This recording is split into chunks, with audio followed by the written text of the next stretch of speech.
Okay, we are recording. Good afternoon, everyone. So thank you very much for attending today's session. So apologies doon sa 1 p.m. Section, di ko kayo na-meet because may meeting kami actually with sa faculty ng 2s2122 and it was on yung upcoming na software project and some parang recap lang ng policies on late submission. So actually expect a announcement later tonight or tomorrow morning regarding late submission sa 2s2121. So parang since halos pare-pareho lang din pala kami ng ginawa. So ginawa na lang siya na blanket na well, hindi yung pare-pareho pero parang nag-come up na lang with the standard way of setting penalties pag late submission, especially for the problem set. And siguro if gusto nyo ng konting spoiler, medyo pareho lang siya sa policy natin on late submissions. So yung grade cap na 80% and 60%, which is also going to be applied sa problem set na, ayan, since the deadline was yesterday, if mag-submit kayo today until Wednesday next week, we will get a grade cap of 80% and then 60% yung grade cap afterwards. So yung grade cap is for the full problem set. So 75% yung tatlong parts. So assuming na perfect kayo doon, tapos late kayo sa isang part, so hanggang 5% na makukuha ninyo. Pero that is of course assuming na perfect yung other sections. So, ayun. So, bakit namin ginawang ganun? It's because if in-extend pa namin, or if gawin pa namin mas ma-lenient yung deduction, is baka hindi nyo na matapos yung week 10 and then mag-carry over yung late requirements hanggang sa machine problem. So, parang since mataas naman na 80% if you ask me. So I hope that that would be okay with everyone unless may violent reactions. Actually, meron bang anything to ask about now? Siguro regarding yung problem set.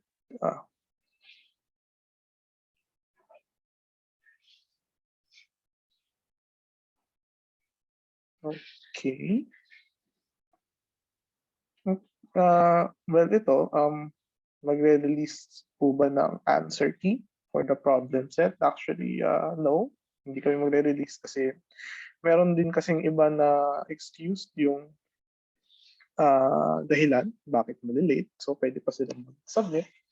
And since mag-a-allow kami ng late submissions hanggang actually dulo ng SEM, hindi kami makakapag-release ng answer key kasi meron pa rin magsasubmit.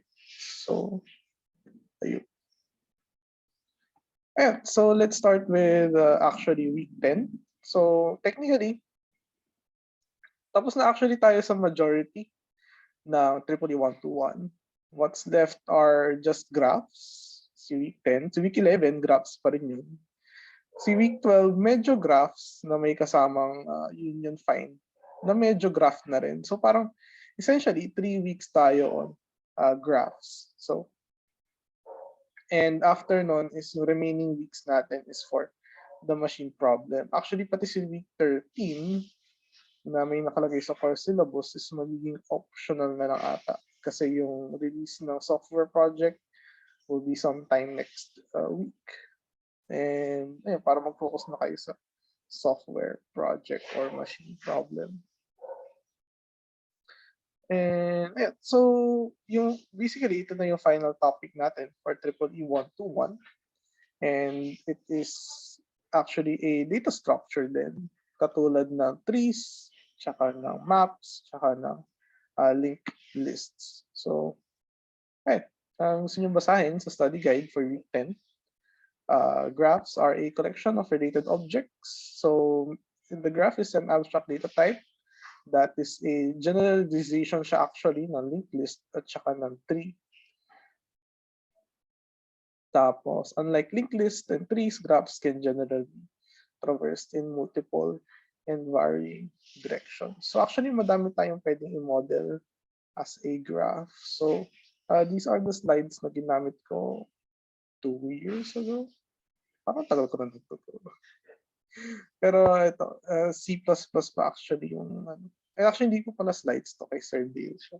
Pero, so, ayun, yung ating graph is a collection of vertices and edges. So, vertices kung saan sila nagko-connect. Edges yung parang mga connections. So, parang graph, so very general siya eh. So, in a graph, you have objects or things or yung natawag nating vertices. And yung ating mga objects related sila sa isa't isa. And to describe yung relationship ng mga objects sa isa't isa is yun yung mga tinatawag natin na edges. So, ayan. So, madami tayong pwedeng i-model as a graph.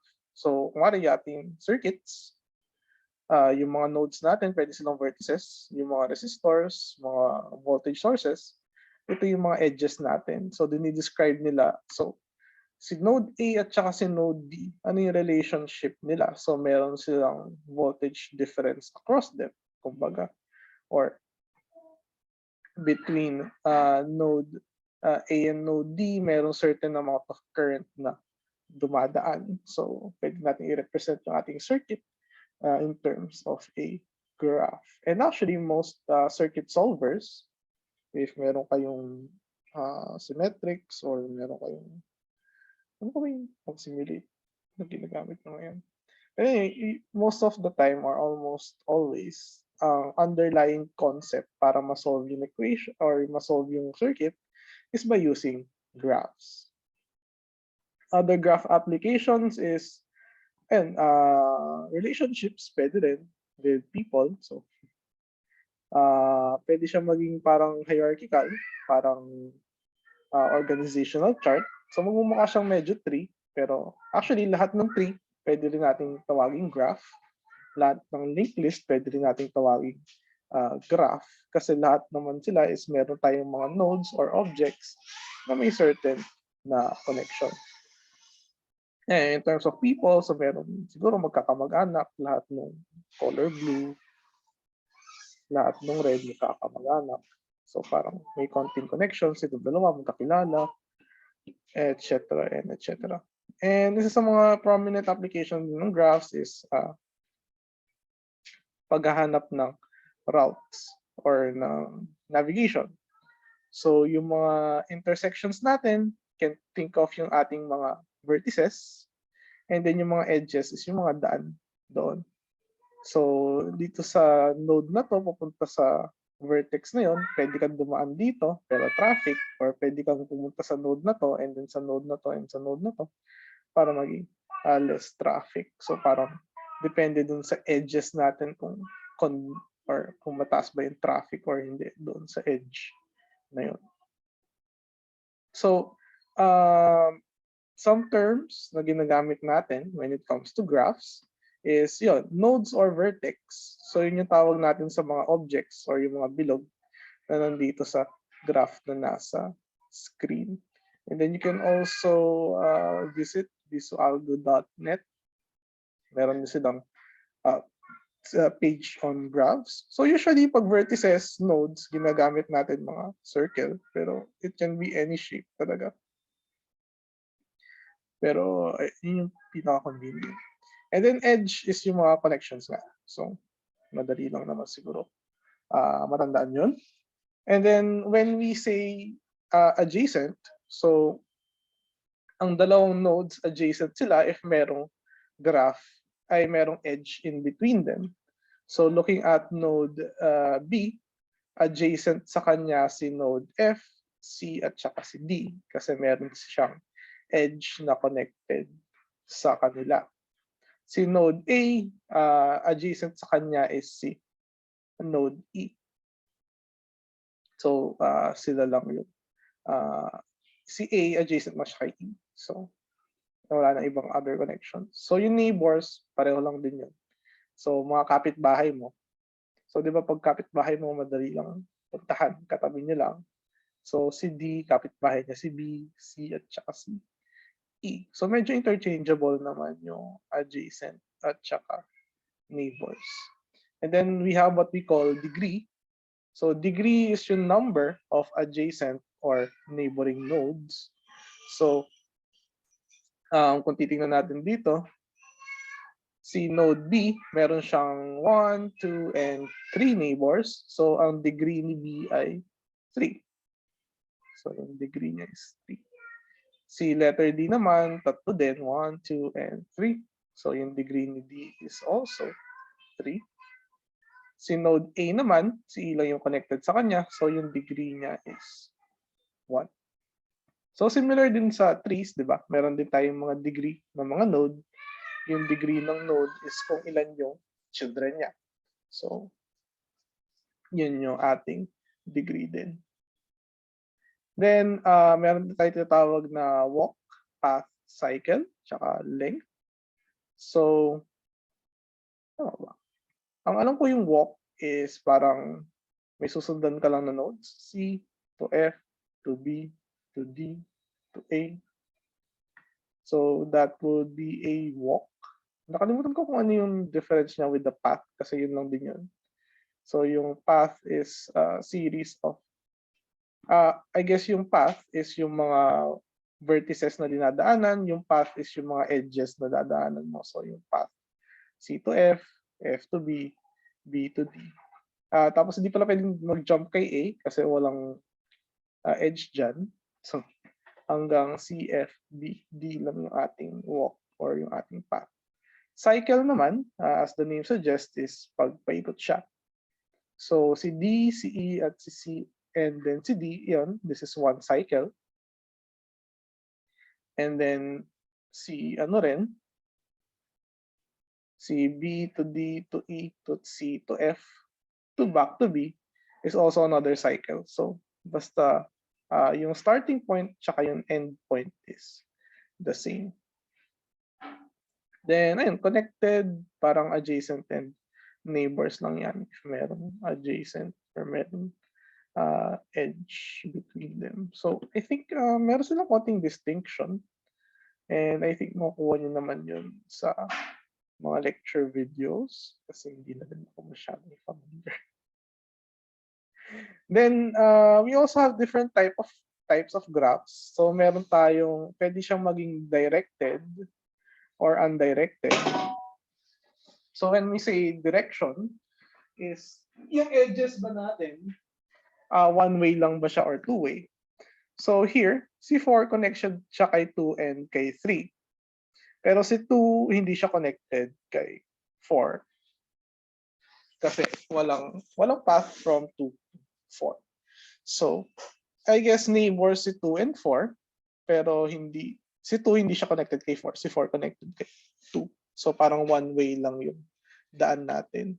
Tapos, ayun, si 1 connected, si 2 connected kay 1, pero si 1 hindi siya connected kay 2. And then, to differentiate yun, di ba may tinatawag tayong degree? Usually, tinatawag natin, meron tayong tinatawag na in degree. So, in degree. So, lahat ng papasok sa node, yun yung in degree niya. So, for 1, ang in degree niya is 2. Pero yung out degree niya or outwards na degree is 0. So, ayan. Not sure lang if may relevant yun. Next, we have cyclic and acyclic na graphs. So, a graph is cyclic if meron or cyclic if meron siyang cycle. So, usually pag undirected, mahirap maging hindi acyclic kasi or mahirap maging hindi cyclic kasi connected lahat. So, ito, kahit connected or may edges between lahat ng nodes is hindi pa rin siya cyclic or acyclic siya kasi isang direction lang. So parang pag nag-traverse ka kung 4 to 3 to 1, mag-stuck ka kay 1, hindi ka makakabalik kay 2 and then 4. So wala tayong cycle. So pag wala tayong cycle, automatic na acyclic yung graph. And then ayan. So ito yung pag directed, pag undirected, ayun, kailangan mo mag-cut ng actual edge. So actually, pag titingnan mo, if meron kang acyclic na graph is medyo magmumukha siyang list na paikot lang or may branches, so magmumukha siyang parang tree. Then we also have weighted and unweighted na graph. So yung edges natin can mean more than just a connection. I-describe niya yung connection. So for example, places to, going from B to A, kailangan 5 hours. From C to A, 2 hours. So kung D to B, 1 hour, B to A, 5 hours, D to C is 2 hours, C to A na 2 hours. So mas mabilis pag DCA yung path na dadaanan natin, 4 hours, kaysa sa DBA. So yun yung weighted. And pag unweighted, pwede mong i-assume kada edge natin may weight na 1 or some constant na pare-parehas sa lahat. So ayun. Makikita nyo rin yung weighted and unweighted. At saka, ayun, undirected, unweighted. Pag undirected, tapos weighted. So lahat ng edges natin is merong weight. Ano bang yan? This is directed and unweighted. So, ayun, may direction. Ito, may direction tapos walang weights. And then this is may direction and may weights. So parang pwedeng may weight, pwedeng walang weight, pwedeng may direction, pwedeng walang direction. And ayun, so you might ask, so medyo abstract siya, di ba? Meron tayong mga nodes, meron tayong mga edges. So paano natin siya i-store sa computer or paano maiintindihan ng computer na meron tayong graph? So parang medyo madali lang before nung meron tayong especially madali nung meron tayong linear na data structures. Kasi isipin mo lang array o kaya linked list, tabi-tabi lang sila. May turo-turo lang hanggang doon sa next na node. Pagdating sa trees, so similar din, pwede natin siyang gawin parang linked list. Pwede rin natin siyang gawin parang array, basta complete yung tree. So, sa graph, since parang kalat-kalat so kahit sino pwedeng maging connected sa kahit sino, medyo mahirap siyang i-imagine as especially an array. Kung linked list, parang ang, di ba parang medyo chaotic or parang ang hirap sundan if gagawin natin siyang linked list. So, meron akong node na nakaturo sa dalawa pang ibang node. Ito. So, to make it simple, meron tayong 4 na ways para i-represent yung ating graphs. So, actually 4 pala. So, the first one is an adjacency matrix. So, ang ginagawa sa adjacency matrix, yung ating columns, sila yung destination, yung ating rows, yung ating source. So, if si 0 papunta kay 1 ay connected. So pag source 0, destination 1, lalagyan natin ng 1 or connected. Kung weighted yung graph, lalagay natin yung weight niya. Then pag undirected naman, since yung source to destination, same siya sa destination to source. So kung 0 is connected to 1, and then 1 is also connected to 0 over here. So ganito yung ating adjacency matrix. So may questions ba dito before time? Ito pwede rin natin makita, ito may adjacency matrix din to. Directed and weighted. So si 0 connected kay 1, yung edge niya is 100. So yung nasa loob ng matrix is 100. Dito naman. And then from 0 to 2, connected din siya. Yung edge niya is 5. But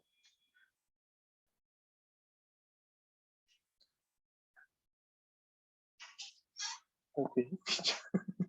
So, gumawa akong bagong node na 6, connect ko kay 0. So, 6 to 0 is meron na rin siyang connection. And then si 4 and si 5, wala siyang edge na paalis sa kanya. So, pareho silang 0 lang sa adjacency matrix. So, pag undirected and weighted, pakita mo ng example. Ayan. So, from 0 to 5, meron tayong 4 na edge. Pati sa 5 to 0, meron tayong 4 na edge. So, ito yung adjacency matrix. So, after our adjacency matrix, we have what we call yung ating edge list. So, since yung edges natin, syempre, kailangan mo i-define yung source at saka yung destination niya. Pag nilist down natin lahat ng edges ng ating graph, is mare-represent na natin yung buong graph, actually. So, kung yung edge list natin ay 0, 1, 2, 0, and 2, 1, so basta connected si 0 at si 1, connected si 2 at saka si 0, and then connected si 2 at saka 1, yun na yung ating graph. So, medyo mas simple siya. Pero, kung wari madami ng edges, humahaba yung list, mas mahirap siyang intindihin. So, in a way, na-represent natin, pero I guess kung madami na yung edges, hindi na siya yung magiging preference natin. So, ayun, just take note na ito, this list represents this graph. This list represents this graph. But this matrix also represents the same graph, and then this matrix represents this other graph. So, pwedeng magkaibang forms, magkaibang weight ng pag-store sa ating machine or computer or sa ating program, pero they represent the same graph. And after ng edge list, meron tayong tinatawag na adjacency list. So yung adjacency list, para siyang linked list in a way, na or mukha siyang hash map or table, hash table. So for every source, meron tayong list ng mga adjacent sa kanya. So si 0, adjacent siya kay 1. So nandun si 1. Si 1, walang adjacent kay 1 or walang relative kay 1, wala siyang mapuntahan. So wala siyang mga destinations na pwedeng puntahan. Si 2, pag nakay 2 ka, pwedeng mapuntahan si 0 and then si 1. So para siyang more compact form ng ating adjacency matrix. So lahat ng mga 0 is hindi sila makikita sa ating adjacency list. So looking at yung kay Viso Algo, yun pala, dito rin si adjacency matrix list tsaka si edge list. So makita natin dito si 0, connected siya kay 1 with edge weight 2, connected siya kay 5 with edge weight 4. And then, what is it? 3, tatlo yung connections niya. Pwede siyang pumunta kay 4 through edge na weight 1. Pwede siya pumunta kay 5. Ay, baliktad pala. Si 3, pwede siyang pumunta kay 1 with edge 9. Pwede siyang pumunta kay 2 with edge 5. Pwede siyang pumunta kay 4 with edge na equal sa weight na 1. So basically, instead of matrix siya na ganito, yung piling edges lang yung ilalagay natin. And then pag edge list, yung makita mo, source, destination, and then yung weight. So yung kanya-kanyang ways of representation, may kanya-kanyang advantages and disadvantages. So right off the bat, pwede mo makita, si edge list siya yung pinakasimpleng implement. So regular lang siya na list. Next, siguro na madaling implement is the adjacency matrix. Kasi parang kung V yung ating number of vertices, so V times V na matrix, madali lang naman yun. N by N na list sa Python. So madaling i-set up. Pero If konti lang yung edges natin, for example, yan, medyo gastaro siya sa space. So parang meron tayong 5 by 5 na matrix pero yung edges natin is kayang i-condense sa 5. So parang hindi siya efficient. So to save on yung space, kaya tayo magagamit ng adjacency list. So parang balance siya between yung simplicity ng edge list at saka nung compactness, di ba? Sa adjacency matrix. So sa adjacency list, ang idadagdag lang natin per each row, kumbaga, is yung merong edge lang. So hindi wala tayong parang space for the other matrices. So ayun, yun yung ating graph representations. And ayan, I guess ito yung complexity comparison din between graph representations. So kung gusto mo mag-add ng edge sa isang adjacency matrix, constant lang pati sa edge list tsaka sa adjacency list.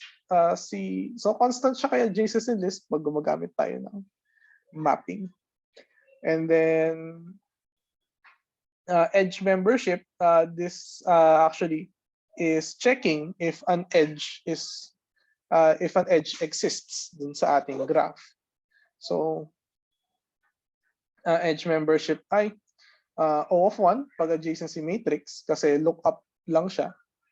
Since matrix siya, madaling i-access yung kahit anong member dito.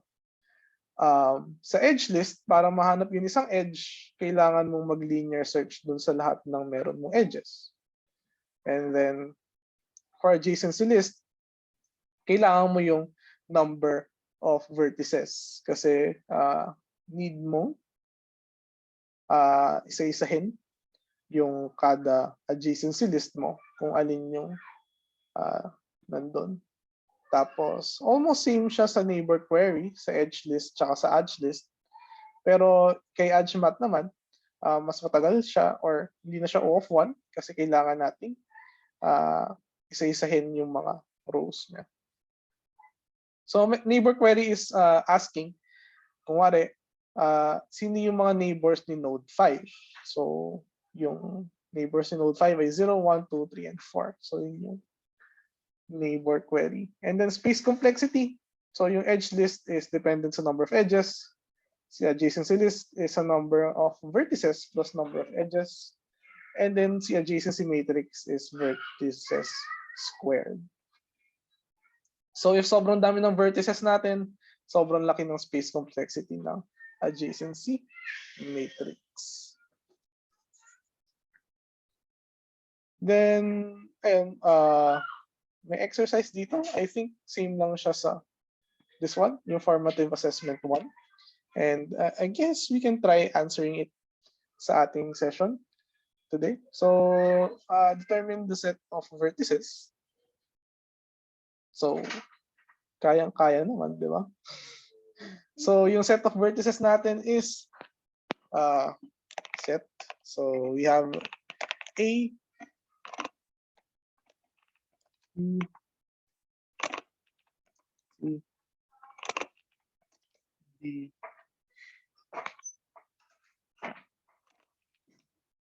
E, F, and G. Then ayan, what is the set of undirected edges? So we have, so yung edges natin usually we represent them as a pair of numbers or pair of nodes or tuple.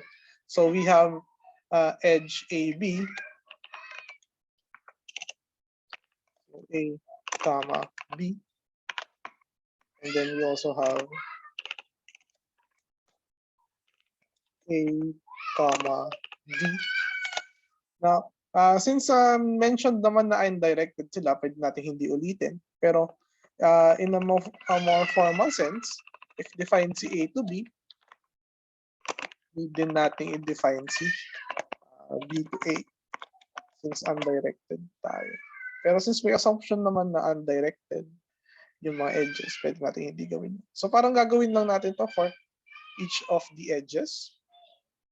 So I assume kaya nyo naman yun. So wala naman direction. So each edge is kailangan nandun sa list natin for this one.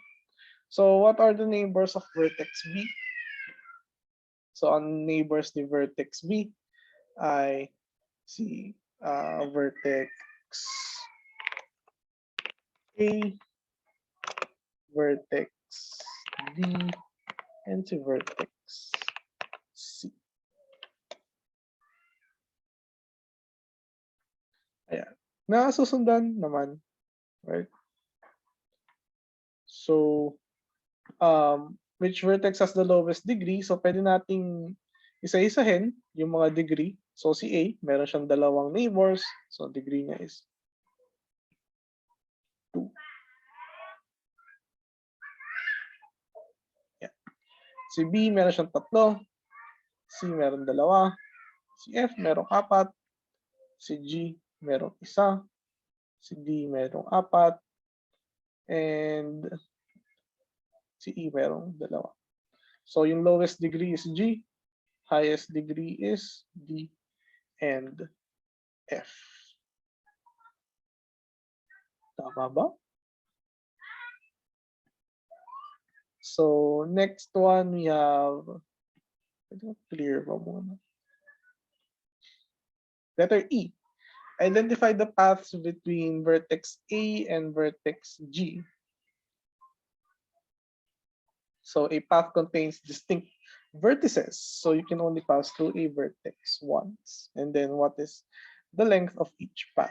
So, isang path is from A to B, A to D to E to F to G. So, yung length natin is 1, 2, 3, and 4.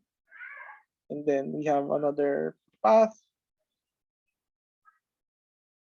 ibang color.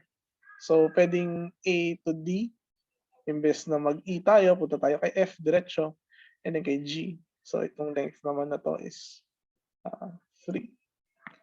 And then, you can have another from A to D, instead na kay F, punta tayo kay B. So, di tayo pwede bumalik kay A, kasi gagawa yun ng cycle. So, punta tayo kay C, and then F, and then G. So, 1, 2, 3, 4, 5. Then you can also have another path from, so na-exhaust na natin lahat na kay D, diba? So going to A naman, and then going to C, and then F, and then G. So 1, 2, 3, 4. Then meron pa. So naubusan na yata akong colors. From A to B, and then punta tayo kay D. And then either punta tayo kay F, G, or so 1, 2, 3, 4, done. And meron pang isa. So going from A to B, then D, instead na kay F, kay E, then F, na kay G. So 1, 2, 3, 4, 5. So meron tayong 1, 2, 3, 4, 5, 6 paths from A to G. Hopefully nasundan nyo lahat. Then identify cycles dun sa ating graph. So we can have one cycle over here. Si VAD. Ito rin, it's another cycle. Ito rin, it's another cycle. So yun yung mga maliliit na cycles. Pwede tayong gumawa ng mas malalaking cycles. So D2 BFCB. Then pwede rin itong other one over here. And then pwede pa yung pinakamalaki, ADEFCB. So, ayun. We have 1, 2, 3, 6 cycles, I think. And then, ayun. Is the graph connected? Yes, the graph is connected. So, connected lahat. So, yung connected components. So, mangyayari lang yan if meron tayong ABCDFG. Kung meron pa tayong iba pang nodes, H, J, K, na sila-sila lang yung connected. So, this as a whole, isang graph pa rin siya. That's, I can consider it still a one whole graph, pero meron tayong dalawang disconnected na components or dalawang set of connected na components. So, this is one connected na component and this is another connected na component. So, if naglagay ako ng connection dyan, edi connected na lahat. So, wala nang set, other connected components pa. Okay. So, yun yung more on sa terminologies. Yun sa formative assessment 2 is adjacency matrix, edge list, at saka adjacency list. So, kung gusto natin gumawa ng adjacency matrix, ayun. I think, pakita ko na lang sa answer key since binigay din naman siya.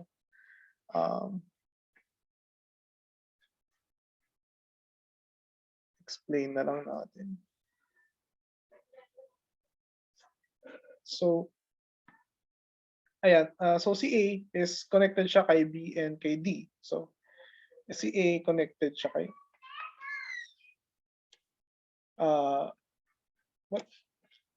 connected siya kay B and kay D. So, gamit na lang ako ng pointer. So, si A connected siya kay B and kay D. And then si B connected lang siya kay C. So, notice yung difference here is directed yung ating graph. So, one way lang. So, kung sino lang yung source and yung destination.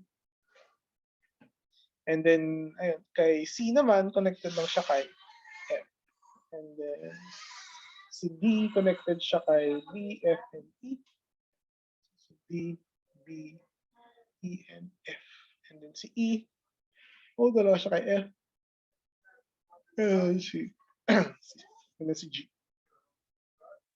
So, actually, this is another graph, pero hindi connected lahat ng components. Kasi you can see here, si si G connected lang siya kay F and hindi siya makakonect sa other parts ng ating graph.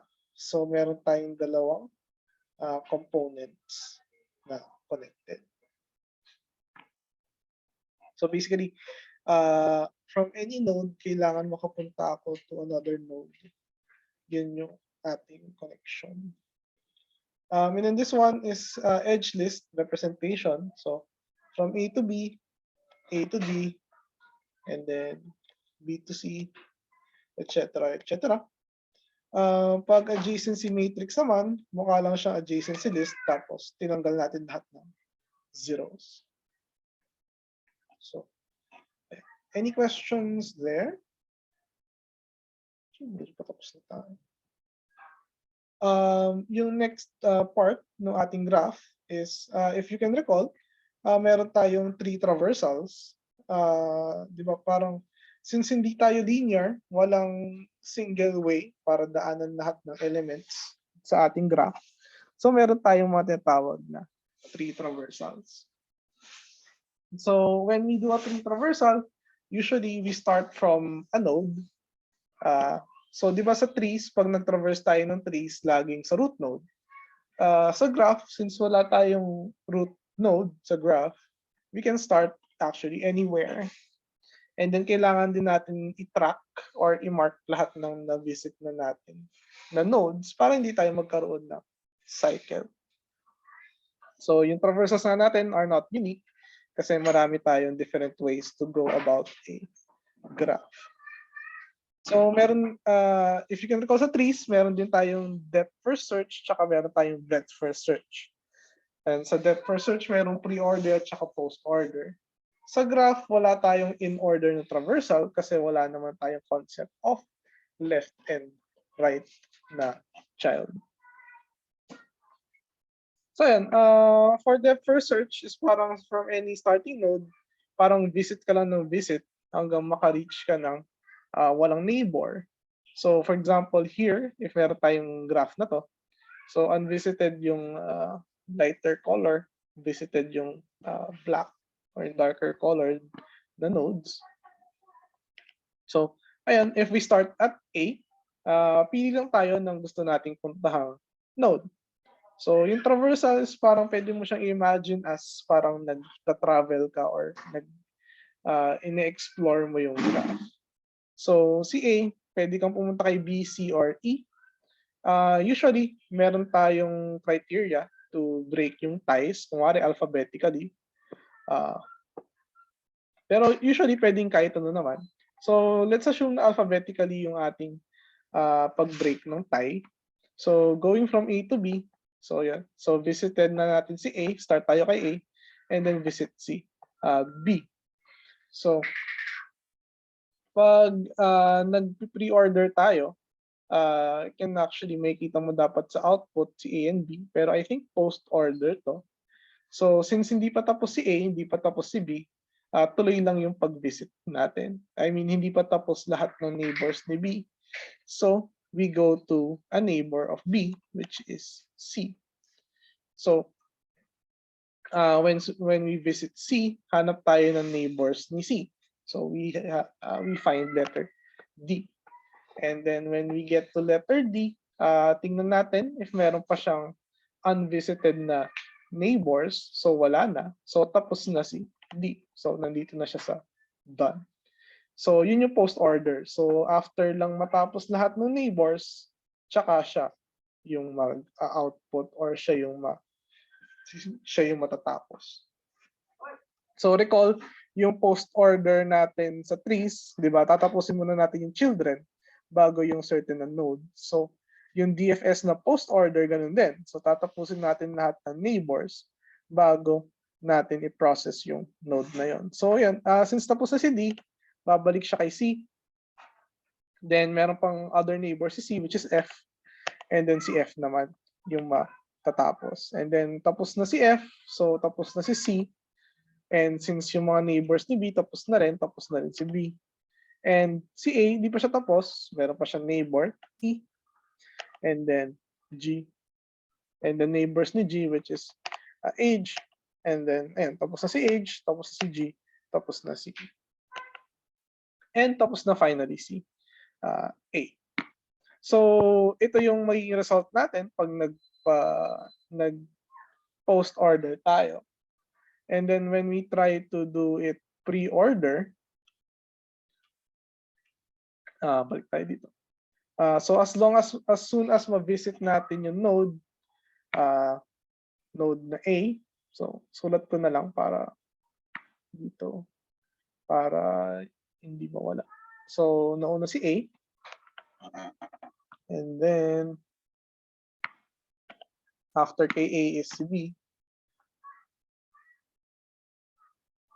and then after ni B is sulat ko na si C, and then after ni C is si D.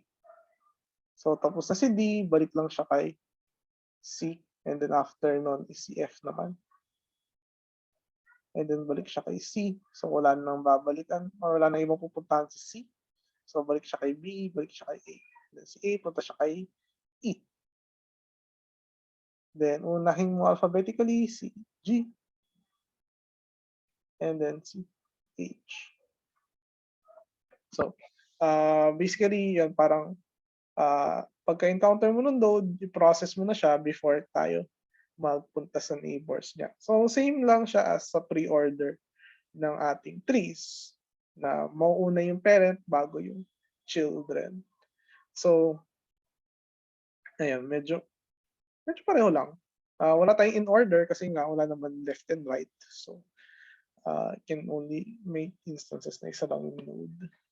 So yun yung ating depth first search. So anong mapapansin nyo sa depth first search? Nauunang matapos yung mga malalayo before yun sa mga malalapit doon sa starting node. So Kaya siya depth first kasi mauna yung pinakamalalim. So sa breadth first search is mauna yung mga pinakamalalapit. So may algorithm actually dito, choose a starting node and gawa ka ng queue. And while the queue is not empty, pop a node from the queue and then visit yung neighbors no the queue, the node. So, ayan, starting from here, meron tayong visited nodes, meron tayong queue. And if we start at A, so visit na natin si A, and then we add A doon sa ating queue. Pagka-pop sa queue is visit natin yung edges ni A, which is B, C, and E. So, na-visit na si B, C, and E. So, medyo sabay-sabay, pero technically, sunod-sunod lang yan. After nun, since na-visit na si B, C, and E, lalagay natin sila sa queue. So, notice here na, starting from the middle, na-visit natin lahat ng katabi niya. And then, after nun is yung nasa queue natin is letter B naman. Then, i-delete yung si B and i-visit natin yung neighbors ni B, which is yung letter D. So, si D ngayon is visited na and then malalagay din siya sa queue. Next item sa queue natin si C and then madedek yung si F. So, ano yung ginagawa ng queue dito para sa atin? So, since may instances na may multiple neighbors and gusto nating ma-visit muna yung mga neighbors no malalapit kay A before ma-visit yung mga malalapit kay malalapit kay B or C or D. So siguro another example is if we start at G, para ma-highlight natin. If we start at G, yung next na i-visit natin dapat si H at saka si E. And then, next na ma-visit natin yung neighbors ni H, which is wala na. And then neighbors ni E, which is si A. And then, ayun, neighbors naman ni A, which is si B. And then si C. So, let's say, parang medyo mas mahirap pa rin makita. Let's have a bigger graph siguro.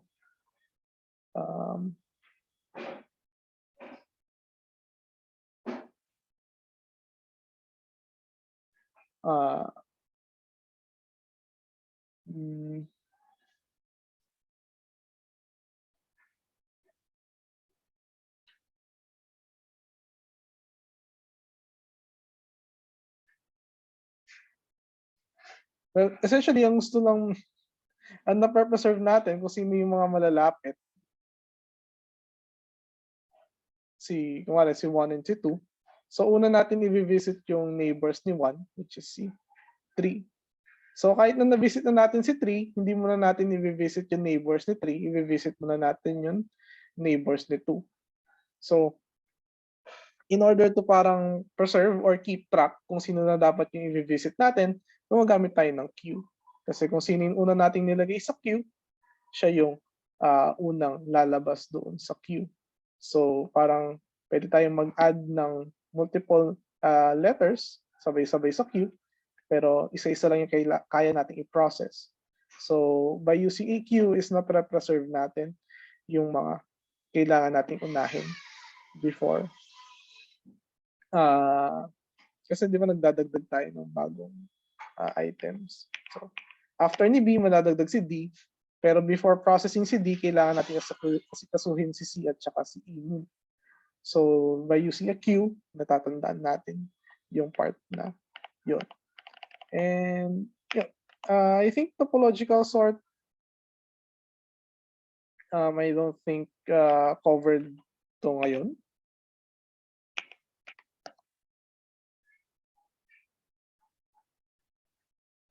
Pero yung DFS post-order lang siya. Parang another way lang ng traversal pagka directed yung ating graph. And then, ayan, so summary. So both can be used to determine yung ating or matraverse yung ating graph. Pareho lang yung complexity nila, which is vertices plus edges pag adjacency list. So, si DFS, usually, i-implement mo siya using recursion. And BFS, usually, implement mo siya ng iteratively kasi gumagamit ka ng queue. So actually, si DFS, pwede mo siyang gawin iteratively pero gagamit ka ng stack. Pag si BFS naman, gagamit ka ng queue. So, mas malaki yung space complexity ni DFS pag meron tayong malalim na graph. Kasi una natin yung pinakamalalim. And yung breadth first search naman is mas mataas yung time complexity pag, or yung space complexity time din. Dapat space complexity pag bushy or makapal yung graph kasi madami yung na-add din sa queue at a time. So, ayun, with that, we can visit yung ating last formative assessment. So, merong tatlo for practice. So, ayun, recursive DFS na pre-order. So, may solution naman to pero we can, I think we can show naman paano siya mangyayari. So, starting from A. So, kung pre-order, mauuna yung node na revisit, which is A. And then, if we go alphabetically, next nating revisit si B. And then, next nating revisit si C. After kay C is si F.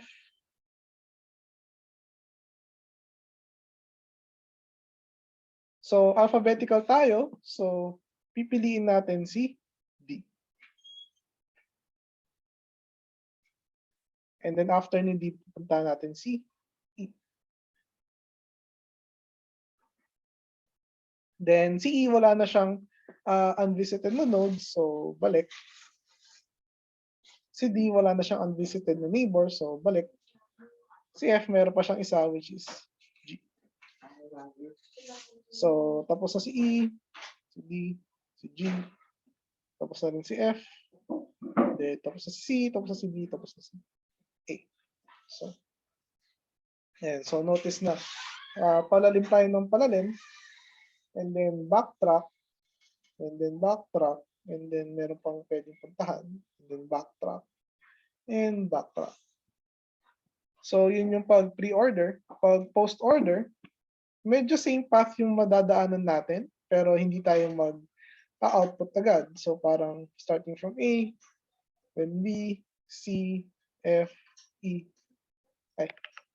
C, F, D, E, and si D yung una natapos, ay si E yung una natapos.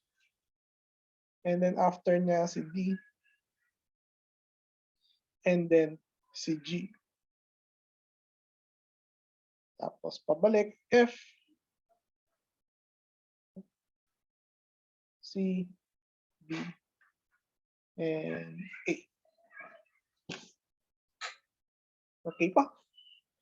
And then, if we do yung ating BFS, so, in a way, parating pre-order yung BFS, which means na kung saan ka mag-start or kung sino na yung current, laging visited na siya. So, starting with A, so lahat ng neighbors, which is B, and then D. So actually, if hindi mo siya kailangan i-code, pwedeng parang in number of steps mo siya gawin. So, after ng one step kay A, let's make 2 steps. So, 1, 2. Actually, kasama rin si D, pero na-visit na si D, si B. And then, si F, A, D, E. So, ang kasama is si C, E, at saka F. And then, si C, wala na siyang katabi. Si E, wala na katabi. So, si G na lang. So notice pag BFS, lahat ng magkakatabi or lahat ng malalapit is malapit, or I mean malapit yung index. Pag mas malayo yung index niya. So ayun. Excuse me. So that is our formative assessment for yung third formative assessment for week 10. So yung ating assessment, so meron tayong 40% na quiz sa UBLE. And then we have 2 programming exercises. So the first one is defining a graph. So basically, kailangan nyo lang tapusin yung implementation na adjacency matrix, adjacency list. Adjacency list na graph. So meron tayong class na graph object. Kailangan nyo i-define si add vertex, si add edge. Actually, hindi pa start. Add vertex, add edge, initialize, remove edge, tsaka si remove vertex. So medyo define naman dito kung anong ginagawa ng kada case. So para siyang gagawa ka ng console. And yung input is yung mga commands ng ating console. And makita naman dito meron ng provided na driver code na magpa-parse ng command. So as long as ma-define nyo yung mga ito, makikita nyo naman insert code below, insert code above. And I think magra-run naman siya now, pero wala siyang output. So, ayan, kailangan nyo lang i-set up yun. So, ayan, for example, dito sa sample input 0, 4 na add vertex, pero wala silang mga katabi. So, meron lang tayong 4 na vertex na makikita dito. And then, si vertex pala, kailangan nyo siyang ilagay dito sa adjacency list na provided. And then, make sure to update yung letter, yung V at saka yung E to the correct number of vertices and the correct number of edges. This is to make sure na yung print graph natin is mag-ooperate or mag-run correct. So, ayun. Ito kung add vertex 0, 1, 2, 3, 4 and add edge from 1 to 2 na weight ay 5, add edge 1 to 3, weight 7, add edge na 2 to 3, weight 11, and notice na yung 2 to 1 is nandito na rin sa adjacency list ni 2 since undirected yung ating graph. So pag undirected, parang lahat ng edges natin is two-way. Then, ayan. So ito yung merong mga initial na graph na walang laman. Ito yung input na merong initial na laman na 2 nodes, 3 edges, I think. Ano ba? 2 vertices, 3 edges, and 3 commands. So meron ng initial na 3 vertex. Ay, meron ng initial na 2 vertex. And merong add vertex pa dito, kaya naging 3. So this edges yata. So C1 connected kay 2 edge, weight 5. And then makita mo rin dapat si 2 connected kay 1 na may edge na 5. And then makita mo rin na si 1 ay connected kay 3 na edge 13. So ito yon. So ano tong 1, 3 na 7 dito? So magiging invalid command siya kasi wala pang node 3. Kasi ang initial na command is 2 lang yung vertex. So kailangan na naka-define properly yung initialized graph. So ayun. Then ayun, these commands can use each other. So yung initialized graph, pwede siyang merong add edge, add vertex sa loob, kayo na bahala paano niyo siya aayusin. Then for week 10C, basically yung modified version ng traversal. So given an undirected weighted graph with V vertices from 1 to V and undirected weighted edges. So kailangan mo lang siyang kailangan mo lang gumawa ng traversal na pipili nung highest weight na below nung limit. So, for example, ito yung input, then ito yung definition ng graph. So, yung definition, yung pag-setup ng graph, actually walang binigay dito. But pwede mong kopyahin yung definition ng graph dito sa 10B kay 10C, and yun yung magiging starting point nyo. Pero basically, pag na-setup nyo na yung graph, so for example, yung input is 7 vertices, so 1 to 7, and then 12 edges. Ang limit natin is 9, tama ba? L is yung limit, and then S yung starting vertex. So starting from 6, pipili tayo ng pinakamataas na edge weight na below nung limit. So sulat na natin yung limit natin dito is equal to 9. So since 9 yung limit natin, hindi natin pwedeng piliin si 11, hindi natin pwedeng piliin si 10. So from 6, pupunta siya kay 1. So parang yung traversal natin is from 6, papunta kay 1. And then after kay 1, so meron tayong edge na 8, 4, and 9. So pinakamalaki si 9 and equal siya kay limit. So dito yung next na i-append natin sa path natin. Then looking at the neighbors ni 4, so meron tayong 3 dito, meron tayong 12. Si 12, masyado siyang malaki, masyado siyang mataas sa limit. So we can't take 12, we have to take yung 3. So after 4, we go to 5. And then after K5 is, ayan, meron tayong 5, 2, and 6. Pili natin yung pinakamalaki na below 9. So we go to 2. Then after naman ito, pwede tayong mag-4, pero na-visit na natin si 1. So from 2, pwede nating sundan yung path or yung edge na 4. Pero na-visit na natin si 1. So hindi pwede si 4. So only option natin is 1. So papupunta tayo kay 3. So yung buong path is from 6 to 1, 4, 5, 2, and 3. Then pag tinotal mo yun, makukuha mo is, ayun, ang output natin is yung last node na napuntahan, which is 3. And then yung weight ng lahat ng nadaanan natin. So pag in-add natin si 7 plus 9, 16, plus 3, 19, plus 6, 25, plus 1, 26.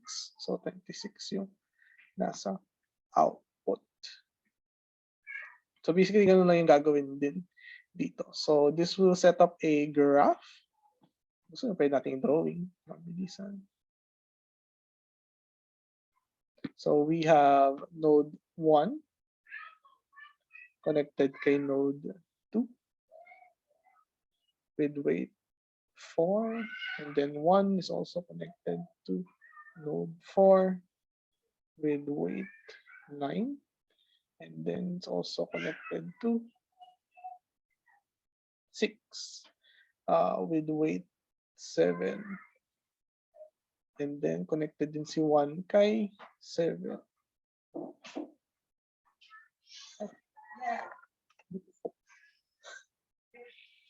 7 with weight 8.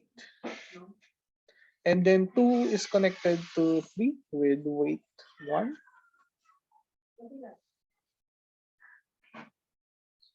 And then 2 is connected to 4 with weight 12. 2 is connected to 5 with weight 6. And then 3 is connected to 5 is 3 is connected to 5 with weight 2. 3 is connected to 6 with weight 11. And then 4 is connected to 5 with weight 3. And then 5 is connected to 6 with weight 5. And then 6 is connected to 7 with weight 10. So, ang limit natin is 1. Ang starting node natin is 5. So, starting at 5, titignan natin yung mga katabi niyang nodes. And walang less than or equal to 1. So, actually, 5 na yung final node and yung na-traverse natin is 0. Ano ba yan? Parang sayang naman yung dinrawing ko ng graph. So, let's assume na ginawa. Sayang naman. So, let's assume na yung limit natin is, say, 3. So, from 5, we can go to either 3 or 4. So, si weight 2 itong papunta kay 3, weight 3 yung papunta kay 4. So, we take yung papunta kay 4. So, starting from 5 to 4. And yung weight niya is 3.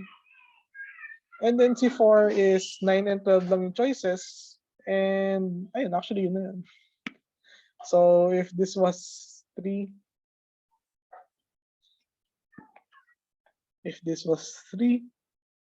ang sample output natin dito will be 4 and then 3.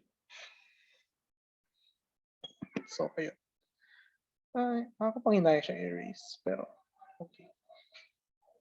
So yun, I think that's it for week 10. Next week na natin i-discuss si week 11 para naman makahinga tayo ng konti after the problem set. So relatively madali lang naman, di ba? Right? Kayang-kaya gawin in one sitting. I hope. Ayun, any questions from the class for now?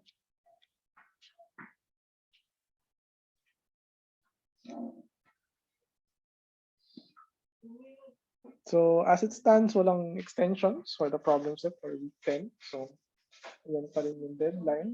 Yung deadline pa rin is tomorrow. If wala nang questions,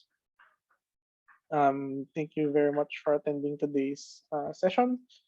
And email and message na lang for any follow-up questions and other concerns. So stop the recording.